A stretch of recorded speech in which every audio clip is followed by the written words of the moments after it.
Hi everyone, Harriet here from Quilting with Harriet. The other day I did a video, my favorite way to crop the bottom of an edge to edge.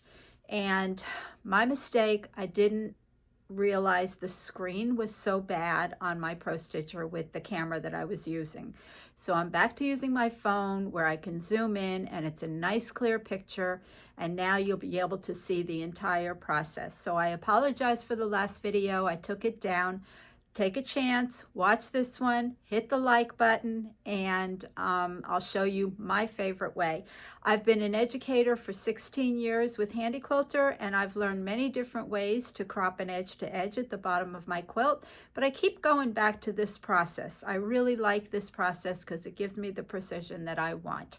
So let me show you the bottom of my quilt and where I'm going to start my drag and drop. Then I'll go to my Pro Stitcher screen and you'll see how I crop the bottom. So come with me. Here's the very bottom of the last row that I just did. And if you look right here, you'll see that there's some stitches hanging out. So that's where I'm going to drop my needle and do my drag and drop. So let me grab the machine and I'll show you as I drag and drop. Okay, I've got my needle down in the quilt and I pushed the drag button so it turned into drop. Now I'm going to go to the side and use my rollers.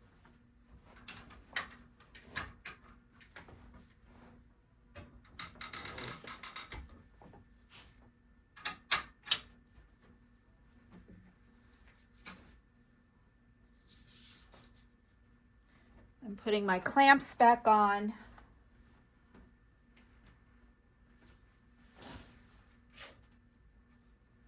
Okay, so now what I need to do is I need to release it from the leader, which I have it pinned to. I do use red snappers, but I pin my quilt top to the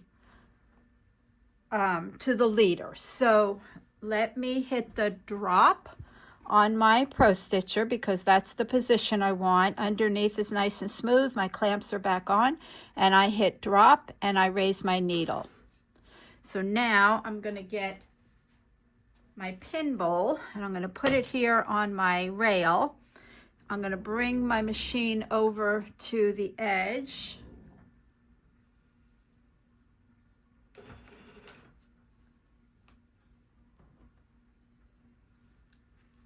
Put my basting stitch on.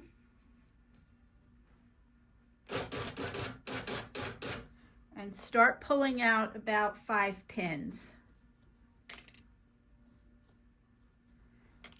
And I'm just going to peel back the leader because it's holding on to the rest of my quilt for me.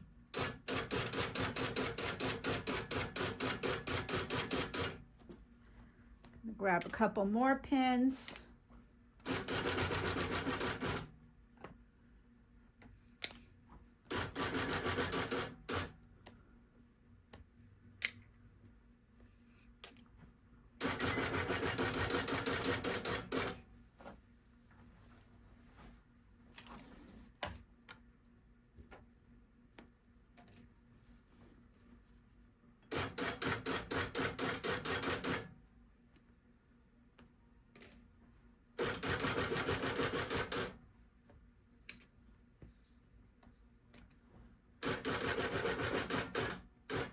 I actually loaded Minky on the back frame, on my back rollers is my backing, and there is a little trick to Minky.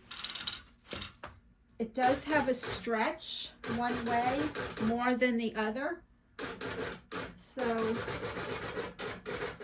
when you load the Minky on your frame, you want the stretch to go horizontal with your rails.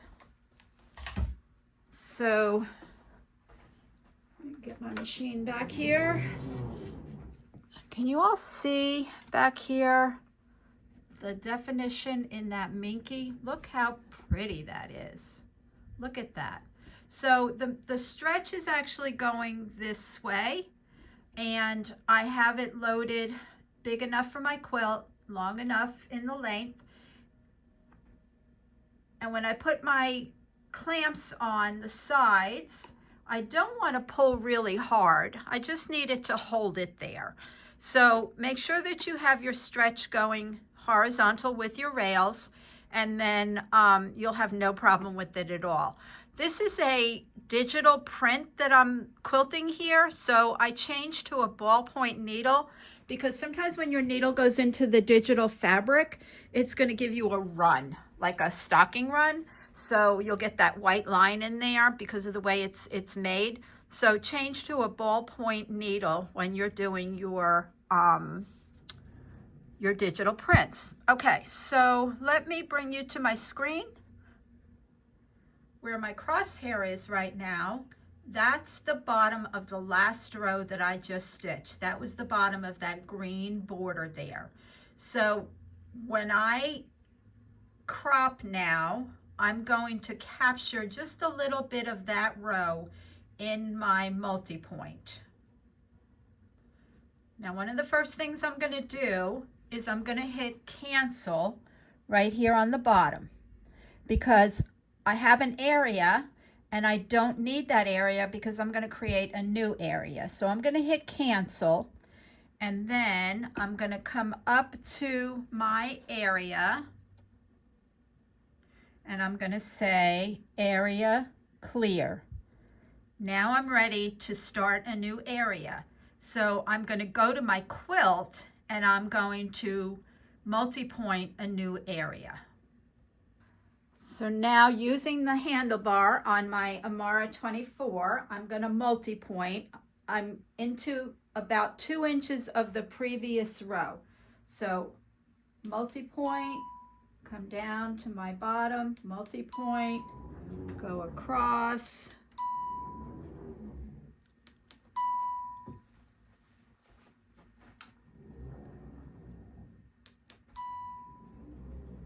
Stop at the end, come back up, and about that 2 inches.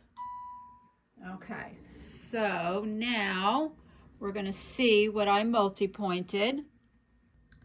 Okay, so using my multi-point, you can see that this is where the bottom row that I see my stitching sticking out, and then it jumps down and it starts new here. But I can only stitch this much of my quilt. So I put everything in a box. I put the row before, just a little bit in the box, and as much as I could stitch right to the bottom there. So now what I'm going to do is I'm going to crop everything on the outside of that. Okay, so I'm going to go modify, crop, outside, right over here, outside. And I'm going to close these edges that we see here, close the edges. And now I'm going to refresh my screen. And you can see that my start point is in the row that I just finished here. So I'm going to baseline this because I changed the pattern from the original. So we always baseline when we make any changes, baseline. And now I'm going to go to Pro Stitcher and new start end, and under the auto column, start auto, I have something that says jump down here. So as I'm pushing this button here, the arrow down, you're going to see my start point move down one. So jump that start point down. There you go. And now my machine will move to the bottom of my quilt and it'll continue to sew out the bottom row. Okay, so I'm going to quilt out the bottom of this quilt. I'm going to bind it and I hope to cuddle under it very, very soon. If you want to see the finished quilt, jump over to the Last Stitch Machine Quilting on Facebook. That's my business page. I put all my finished quilts on there. I'll also put it on Pro Stitcher Posse. So if you're a member of that group, you'll see it there as well. I hope this helped you. I apologize for the last video. This time you can see the screen, you can see the buttons that I pushed, and we'll just get this done. and enjoy it and cuddle up. So give me a thumbs up, please. Hit the like button, hit the subscribe. You guys are doing great with the like button. It just really helps me. It tells me that what I'm doing is good content. It tells YouTube that keep me going here. So I'll see you soon. I'm going to finish this quilt and then I'm going to fix dinner. Take it easy. Quilt something. Bye.